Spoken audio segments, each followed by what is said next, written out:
Welcome to this webinar, Launching Your Mentoring Relationship. This CPD webinar has been designed to provide you with tips, tools, and techniques to help you build trust and maximize the value of your mentoring relationship. Like all relationships, a mentoring relationship moves through stages of trust development that allow us to shift from the social niceties to the much more meaningful strategic conversations. To get there, trust must be established at the earliest meetings you have, as these are the most important and the most critical for setting the stage over the course of the year. So in this session, I will introduce 5 tools that you can use in the early phase of your mentoring relationship to help get to know each other, build trust, and rapport. I'll outline the components of the mentoring agreement and briefly introduce you to the learning plan that mentees will need to be completing, and I'll provide you with 2 sample agendas for your first 2 meetings. All the tools and resources provided to you are aligned with the natural flow and evolution of your relationship. Today, we focus on a number of practical tools to support the first meeting or 2 that you have with your mentee. This launch phase is the most important to building the trust needed to sustain the relationship over the longer term. At any time along the way, if you feel your relationship is slowing or stuck, come back to these webinars as a refresher and get a few new ideas to help you move it along. The webinar, Building the Mentoring Relationship, How to Ask Really Good Questions, delves into the dynamics of the conversation and provides you with techniques that will help you move the conversation from the social niceties to the strategic ones. The webinar, Making Progress, Facilitating Dialogue, brings asking good questions and providing developmental feedback together as techniques to facilitate deeper dialogues with your mentee. And the webinar, Making Progress Working with Diversity, has a focus on bringing depth to your mentoring conversations related to diversity, be they multi-generational or multicultural. There are excellent tips here on suspending judgment and asking great questions that stimulate diversity dialogues. So here I'm introducing you to 5 tools to help you build your relationship. The first meetings can often be the toughest. As mentors, you go through a process of anticipation, hoping you'll have a good relationship, hoping you'll be able to make a difference, and hoping you will be enjoying your meetings and working with your mentee. In follow-up conversations I've had with mentors and mentees on what has helped them to quickly establish trust in their relationships, they identified several exercises they found most helpful. Here I am providing you with 5 exercises to choose from. Most partners indicated that they did 2 or 3 exercises in their first 2 meetings. Some did more, some did less. Others had pre-existing relationships and didn't need the tools. Here then are a few things that you can do in your first and second meetings that will help you build the trust. I'm going to walk you through the different exercises, what mentors tell me they liked about it, and what to look for that would be meaningful to your relationships. For each exercise, I have a 1-page instruction download that you can access in the Mentor Center. The first, the 5 are the 70-20-10 model of development, a getting to know you exercise, a values exploration, lifeline, and an enabling competencies exercise that is really for the mentors. So we'll start with the first one. So the 70-20-10 reference model of development is a common model of development credited to the Center for Leadership. It's a reference model to illustrate how learning actually takes place. There's a natural loop. It's a structured learning, then practice and apply, then feedback, practice and apply, feedback again. The purpose of this exercise is to increase the ongoing engagement of the mentee in the mentoring process. We want the mentee to take the mentoring relationship seriously, not have it just something to be ticked off on their to-do list. So this exercise helps the mentees really understand the value of mentoring is in the conversation and integration of knowledge through a learning process. Many people seem to equate learning with formalized courseware, be it online learning, going to school, reading, doing a test, and the like. Then they stop there and don't convert it into improved practices. In reality, learning takes place once the content is being applied in the workplace, receiving feedback, even if it's from just observing the applied process to see if it worked, to actual feedback conversations one would have with, say, a colleague or a supervisor or the client, making some changes and then trying again. It is through this development loop that real learning takes place. So by engaging in a discussion of the 70-20-10 model, you can immediately challenge your mentee to think broadly about how they've learned beyond school. Discuss what mentoring is and encourage your mentee to fully engage in the CPA mentoring experience. You may also encourage your mentee to find other mentors, natural mentors, other formal mentors, role models, both now and throughout their career. The instructions are, first, ask your mentee if they've worked with a mentor in the past and to describe the processes that they experienced and the value they gained. Ask your mentee if this 70-20-10 model resonates with them. Third, ask your mentee to describe an example of how they have learned something new. Could be anything. And four, drawing on your own examples of how this model is a demonstration of how you learned something new. Anything. Cooking, sport, craft, technical. Then apply it to an on-the-job experience. The value of this exercise is in building self-awareness about how you or your mentee learns and the role that mentoring plays in the process. Then applying the learning from feedback and reflection, then applied anew, making for better outcomes the second time and then third time around. Some of the things to keep watch for is if a mentee has never had a mentor in the past, this conversation is actually going to help them a lot. It's a very practical way to understand how and why mentoring makes a difference. It can be a true aha for them. As if for them, it will help them stay engaged over the longer term. If, on the other hand, the mentee has had experience working with a mentor in the past, this exercise can surface in a safe and open way what has worked effectively and what has not been effective for them in the past. Knowing what worked and what didn't work has value to you in that it helps you understand what style, approach, or direction you may wish to take and how you manage your conversations. I'll give you a bit of an example here. I was the executive mentor to a manager who told me that he had a previous mentoring relationship where the mentor didn't provide feedback or offer insights, and that it felt to him like he was going to a counseling session every time they met. He said that it was a very frustrating experience for him. So as his mentor, this provided me with important insight that he needed to have dialogue, feedback, and to discuss insights gained. So we did this.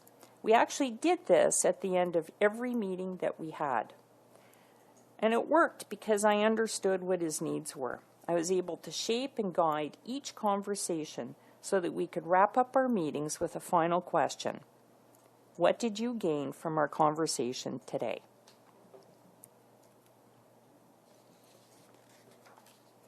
The second exercise I've provided for you here is a get-to-know-you exercise. The purpose of this exercise is to get to know each other at a level that is much deeper than a person's resume. People often feel that in their first meeting with their mentor or their mentee is a little bit like attending an interview, but you actually don't want people to feel that way. Interviews are stressful and they're evaluative in nature, and we don't want either of you to feel that in your mentoring relationship. We want it to feel like a collaborative learning experience. So sharing resumes early in the relationship can be quite intimidating. Now, if you want to share your resumes later in the relationship as part of your learning and growth experience, that's quite okay.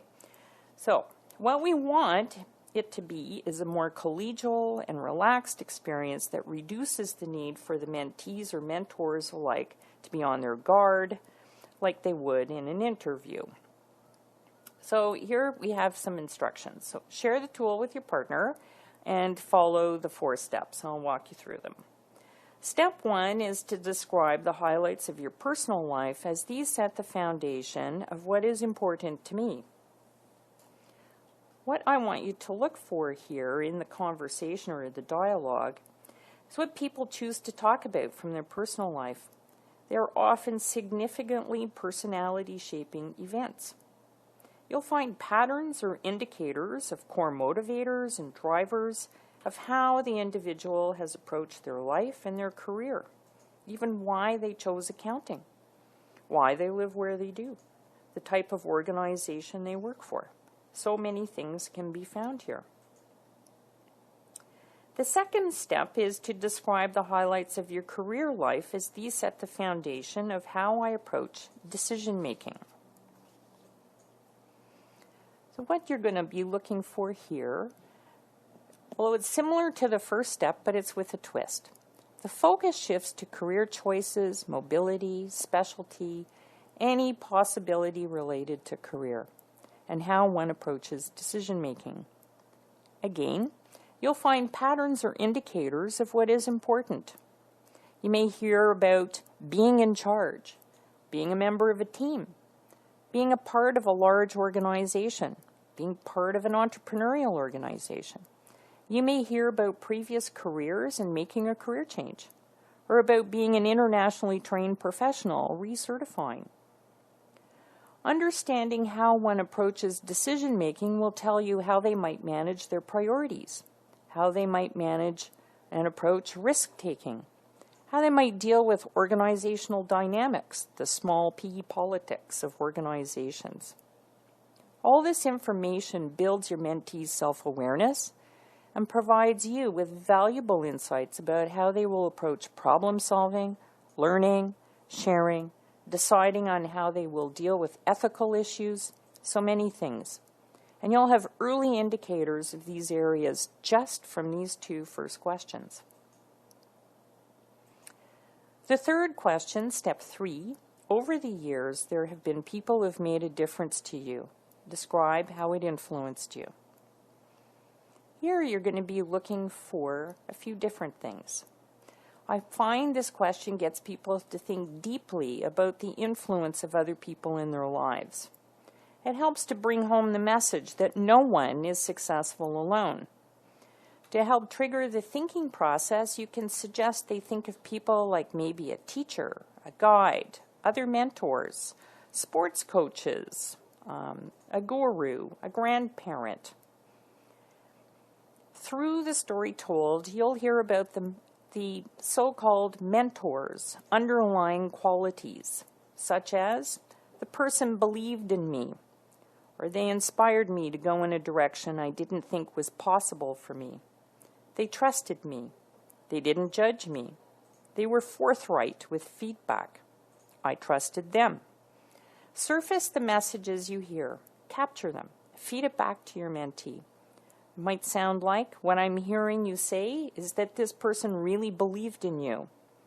They found your hidden talent and helped you take steps to realize your talent. And then connect your observation to how that mentor had an impact. So you took the steps to go to university against all the odds, or they helped you realize your dream.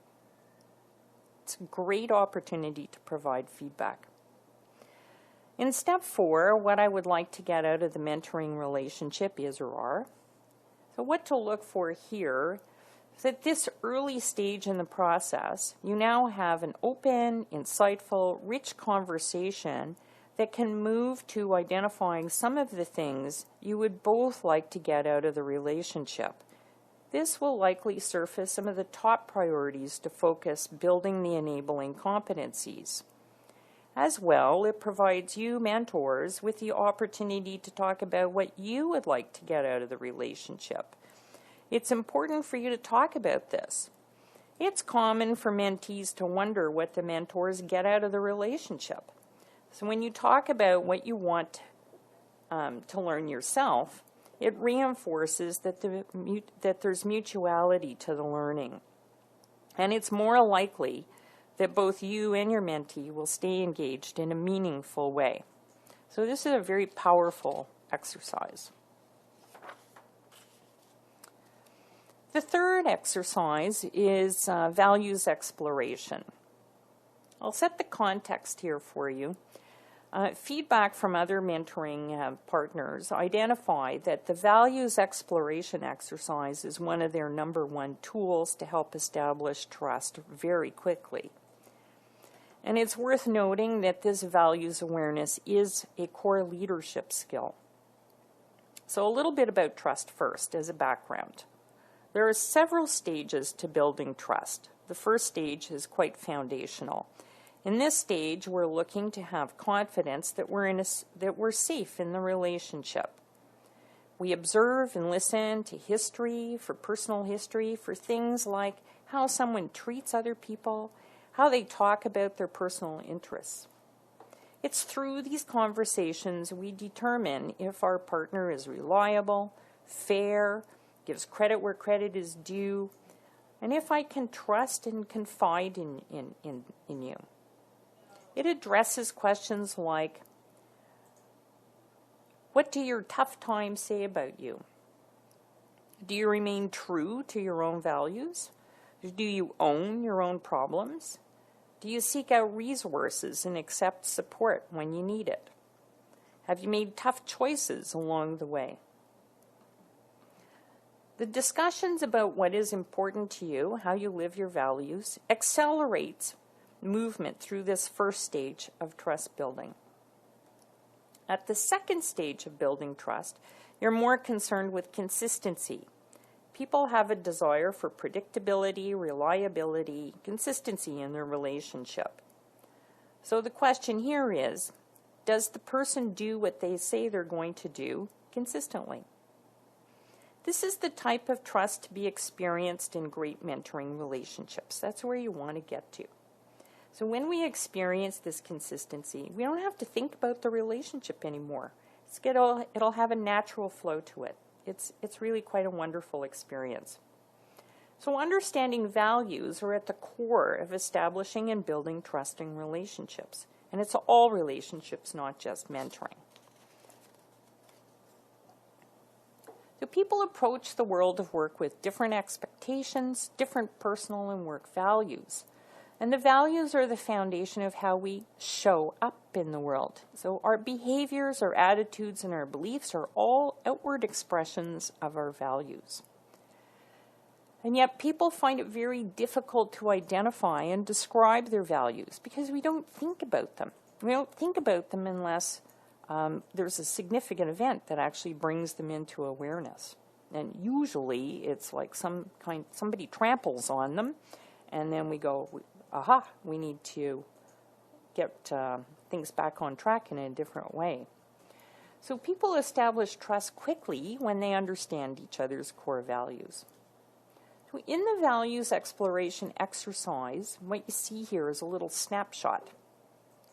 So on this slide, we see just a few values that I've lifted from the one-page exercise that is your download. So on the one page is actually a list of 25 values and a set of definitions beside them. The instructions are as follows. Review the list of values and the definitions provided. Select those values that are important to you and adjust the definition to suit its real meaning to you. And third, have a discussion with your mentoring partner and talk about how this value is important to me because and what I do that demonstrates how I live this value is. So what to look for in all of this? First of all, don't select all the values. Or if you want to pick all of them, because I do have people that say all of them are important to me, be ready to pick out the ones that are the most important ones. And remember that this is not a comprehensive list. It's just 25. There are more, but it's a great place to begin. And what this will do is trigger some of your own internal thoughts about what might be really important to you. So the key here is taking the time to find the similarities and the differences and how problems are solved and decisions are made. Spend some time talking about how things have changed over the years or how you have grown and changed, how things are different. It might be from one country to another, one province to another, one company from another, one department to another. There are many, many places where you can have conversations on this. It's an enlightening and enriching conversation. So this conversation will build self-awareness, which is foundational to the enabling competencies of self-management, problem-solving, decision-making, and it will be critically linked to approaches to ethical issues.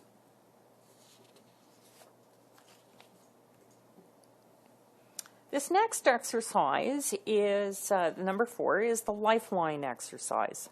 This is an excellent exercise to have prepared for your second meeting. So you can assign it as homework if you choose to do this. The lifeline exercise is another popular exercise that stimulates considerable discussion with your partner, and again is another departure from the reviewing each other's resumes. And it's a good alternative to the second exercise, getting to know you. So they're similar, but a different approach. Mentors and mentees who have used this exercise say that the structure provided alleviates the typical awkwardness they would otherwise have felt when getting to know each other in their early meetings. It's another exercise that accelerates the development of trust, as it provides a forum to talk about significant life events, how these life events affected you, how you approached problem solving, how you overcame challenges, and what you learned about yourself in the process. The Download Lifeline exercise provides you with a set of instructions, and these instructions I'll walk you through. You'd be invited to draw a line across a blank page, using any mode that you like to pick the significant events, good, the bad, that have shaped who you are today. Every person approaches this exercise in their own unique way. Some make lists, others draw pictures, others do zigzag lines like the one you see on this slide. Everything is good. It's all good. In the example you see here, the person drew a zigzag squiggle, and there are some really significant ups and downs in their life. It's going to be a very interesting story to listen to.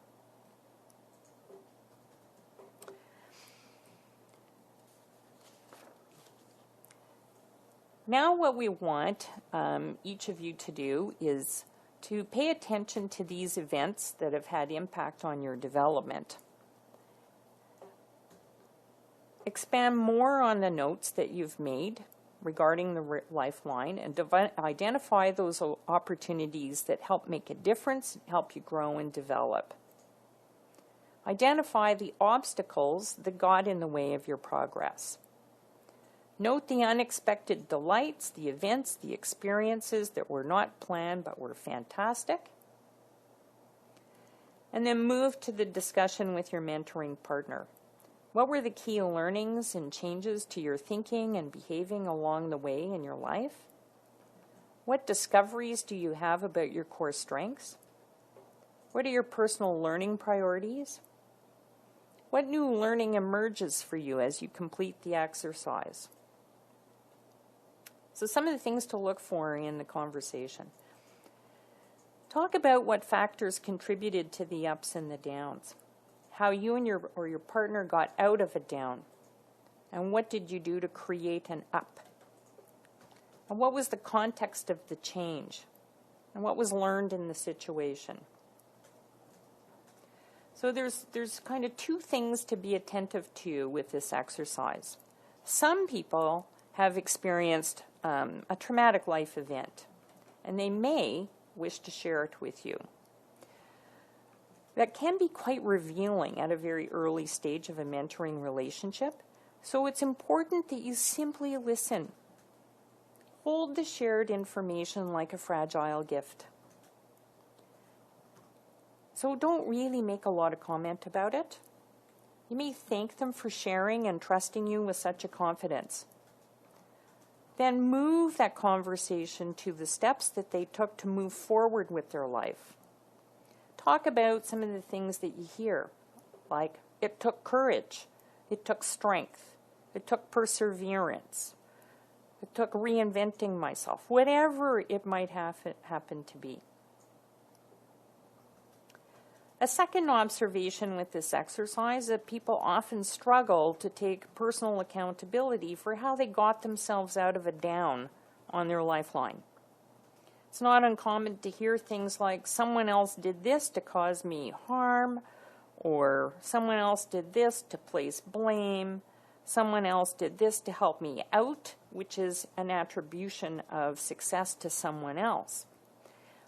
By being aware of this, you can actually be a mentor here and steer the conversation back to questions like, what internal resources did you find in yourself that helped you move forward?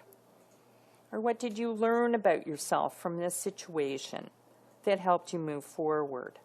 So it's really an opportunity for you to bring that accountability for moving forward with something back into the hands of the person sharing their story.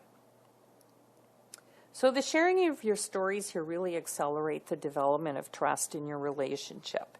Again, the lifeline is a very powerful story process. So the fifth exercise I have for you here is for the enabling competencies. And it's for the mentors to actually get in touch with how you built your enabling competencies. So this is an exercise to help create some links to some of the practicalities of bringing the mentee's learning plan to life. So it's through these discussions about how you, the mentor, grew and developed your enabling competencies in your career. People actually struggle quite a bit with creating a learning plan related to enabling competencies. So for some people it's very easy, but for others it's a very large topic, and it can be difficult for mentees to actually drill down into what competencies really mean and how they're brought to life in actual behaviors and how they might be developed. So it can be a real mystery to people. So hearing your story of how you developed and grew is a really excellent way for them to do some learning through your story. Competencies are not discrete. We can't really see them in pure defining ways the same way as a calculation is either correct or not correct. So this tool and conversation helps zero in on where your mentee's learning priorities can actually lie. The enabling competencies, there are 5: professional and ethical behavior, problem solving and decision making, communication, both oral and written, self-management, teamwork, and leadership. So the instructions for this worksheet, mentors are asked, where and how have I demonstrated elements of the selected competency? So in any of the competency areas. How would I have described the proficiency I had in the selected competency in the early phase of my career? And where am I now in the development of this competency? And how did I build that competency over time? Reflecting back, how did I go from novice to competent? What were some of the things that I did or experiences that I had that contributed the most to my own development? And what am I doing today that continue to build my own competencies? What kind of learning processes or activities would contribute most to the development of my mentees' competencies today? Some of the things to consider with this exercise is it's worthwhile to talk about what was important in the learning processes when you were beginning your career and how things have changed or not changed or evolved or not evolved over time. The value in the exercise comes through your reconnecting with your CPA enabling competencies for yourself and the insights that you have and that you've gained over your own learning journey. And in some ways, it also serves to bring a leveling or equalizing in the relationship, in your mentoring relationship, which is really important for openness and trust to thrive. Because we don't really want your mentees to be so-called putting you on a pedestal. So we want there to be lots of equality in the relationship. So those are 5 really excellent tools that you can use. Choose the ones that suit you the best and have fun. Now let's take a look at the mentoring agreement, a little bit of highlights around the learning plan, and some sample agendas for your first 2 meetings. So the mentoring agreement. Regardless what tools you choose to use, be sure to agree on the guidelines and the expectations you have for your relationship. So this tool is to help you walk through some of the critical, most important questions that you need to cover off. There must be time invested in the relationship for the relationship to be fruitful. Whether your mode of communication you choose, be it in person, so you must meet in person for a certain portion of time, and you can do some other follow-up or support over the phone or over Skype.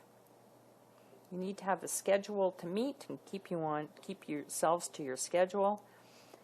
And there will be times when having an agenda is useful, other times a more relaxed approach will work. So you need to take the time to discuss your mutual needs. So this is what the mentoring agreement looks like. Let's take a look at its components. You'll see there's space right at the beginning for names and contact information. Now let's get into the agreement. In this agreement, there's right at the top line there's a statement that we, the undersigned, agree on the following guiding principles for our mentoring relationship. We've discussed how we will manage our relationship in the ways by which we will respect each other. At the end, you will see that there are places for signatures. Confidentiality is the first area of conversation. This is probably one of the most important conversations that you'll have because you're going to be discussing personal as well as professional questions throughout your relationship. You'll be discussing challenges, approaches to managing ethics. So you must have a conversation on what confidentiality means to each of you. You may discover along the way that everybody uses a different mental dictionary. So fleshing it out and talking about it. Talk about things like if we work for the same or different organizations, what unique confidentiality issues do we need to agree upon? So if you work for the same organization or you work for different organizations, confidentiality is going to have a different kind of shape to it. The logistics are around where shall we meet? One of the things that people like to do is they generally like to meet off-site. You can meet over coffee, you can meet for breakfast, you can meet for lunch. It's very important to set a meeting time that actually works for both of you and a location. So if you like to meet in an office, that's great. When shall we meet? The preferred time of day. And you need to establish a meeting schedule for the whole year. you're all very busy, and you have certain times of the year where you're more busy than others. So it's important that you really coordinate. And you have a certain number of hours that you need to be working with over the course of the year. So generally what we have found is the most successful relationships book their meetings a year out in advance. And people tell us about 90% of people actually end up meeting their times and meeting their schedules because it's been booked in advance. The commitment's there. And talk about how you might want to communicate and keep in touch in between the formal meeting schedule. Like maybe there will be some email exchanges, there might be other conversations by phone.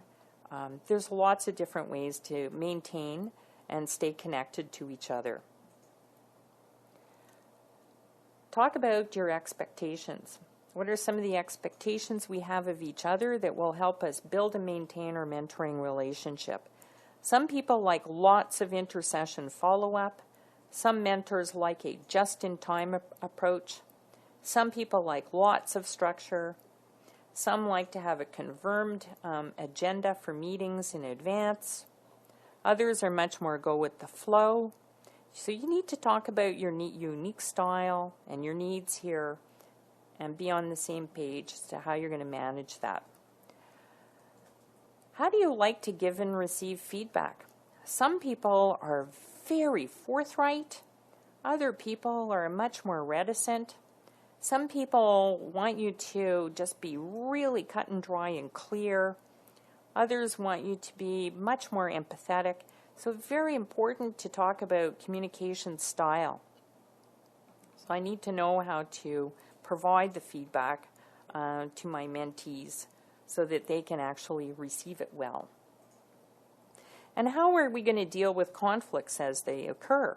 There's all kinds of opportunity for conflict in mentoring relationships. Everything from a difference of opinion all the way through to how are we managing our travel schedules and our calendar. So it's important to talk about what works for each of you. It's also nice at the very beginning of the mentoring relationship to talk about how you're going to bring your relationship to an end or to a close. Some of you may be in mentoring relationships that are going to span a few months. Others of you are going to be in mentoring relationships that are going to span the full 3 years. So depending on where you are in the development process with your mentee. So it's very important to talk about what the expectations are, how you're going to begin it, when you're going to end it. If there's any challenges along the way, how do you want to wrap it up? All that stuff is important. And we provide an opportunity for you each to sign off. And it's very helpful to note that if you are working for an organization that is a third party, unrelated organization to that of the mentee's supervisor may also need to sign in order to avoid any conflicts of interest that might appear either in appearance or in fact. So that's an important consideration. So that's the mentoring agreement.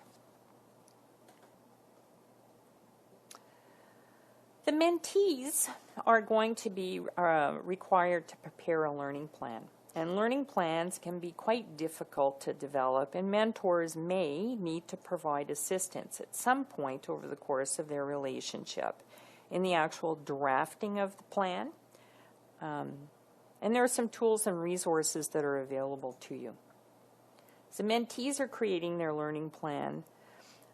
The tool lists the competency areas, the tool that's created for them, lists their competency areas and provides a framework for clarifying the areas to be developed, or that's the goal. And there's a rubric available for mentees and for you. The rubric is a tool that helps you and your mentee to assess and identify the level of capability in the different elements of the enabling competencies. So they have to be able to move from level 0 to 1 to 2. And the rubric will help guide you in assessing, am I at a 0, am I at a 1, or am I at a 2? So mentors, you have access to the resources and tools to assist or support your mentee in developing their learning plan. The learning plan document that we prepared also clarifies what supports are needed from the mentee's manager and from their mentor. So clarifying the difference between the roles is very important, because if the mentee is not being provided with the type of environment that will allow them to develop their competency, then you can have a conversation with the mentee about how they're going to develop those competencies and how they can have conversations with their managers in order to be in the environment where they can develop the competencies. So there are many tools and resources that are going to be provided for you to help you with that. So let's take a look at the agenda for your first meeting. If your first meeting is maybe an hour, 90 minutes, maybe for some people it'll be 2 hours, there are 4 major things that you need to cover off in your first meeting. So the first is to take some time to actually get to know each other. So I've selected 2 wonderful exercises that you could use here. Choose what really might work for the both of you. So the get to know you exercise and the values exercise will generate excellent conversation. Take the time to create your mentoring agreement. You might want to allocate about 20 to 30 minutes to go through that conversation, to agree on how you're going to work together, agree on your logistics, agree on the confidentiality. Take the time to set a 12-month schedule. This means setting up your next several meetings, even if it's several months in advance. So the meetings are more likely to occur if they're planned for over the long term in advance. Agree on what you will do in your next meeting, and if you choose, select another get-to-know-you tool, like maybe the Lifeline exercise, or choose a mentoring topic. So that gives you a sense of purpose to look forward to for your second meeting. In your second meeting, take some time to continue to get to know each other. So if you choose the Lifeline exercise, the Enabling Competencies exercise for mentors, a great exercise to do. And be sure you continue to have these conversations at the beginning of your meeting.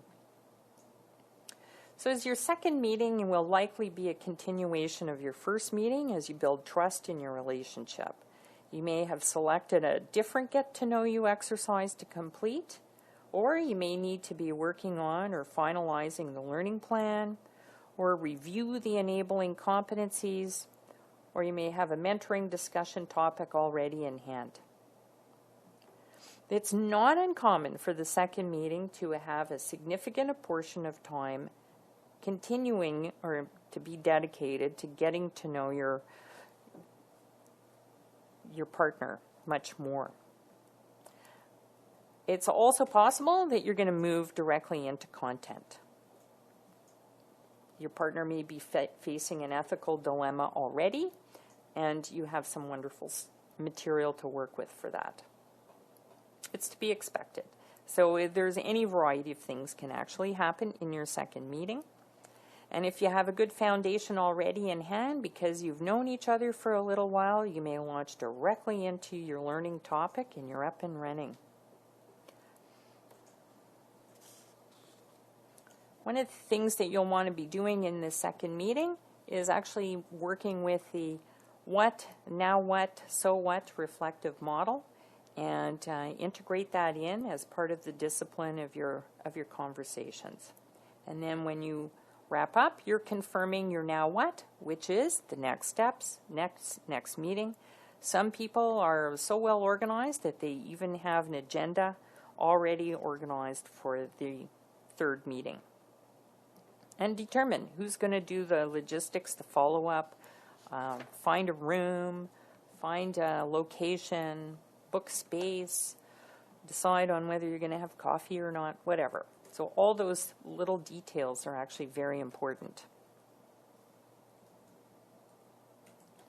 So let's wrap up by actually applying the what, so what, now what mentoring model as a review of the highlights of our webinar.